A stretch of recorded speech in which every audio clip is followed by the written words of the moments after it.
শুভ দুপুর বন্ধুরা, লাঞ্চের থালি রেডি করছি, চলো তোমাদের সাথে শেয়ার করছি। প্রথমে নিয়েছি ভাত, শাক ভাজা, কলমি শাক ভাজা রসুন ফোড়ন দিয়ে। তারপর এটা করেছি উচ্ছে আলু বেগুন দিয়ে একটা চচ্চড়ি।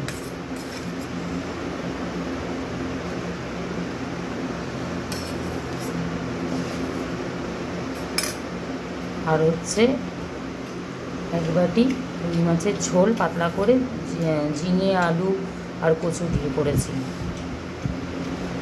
আর করেছি স্যালাড, শসা আর পেঁয়াজ। তো এই গরমের দিনে হালকা রান্না। তো বন্ধুরা, লাঞ্চের থালিটি কেমন লাগলো?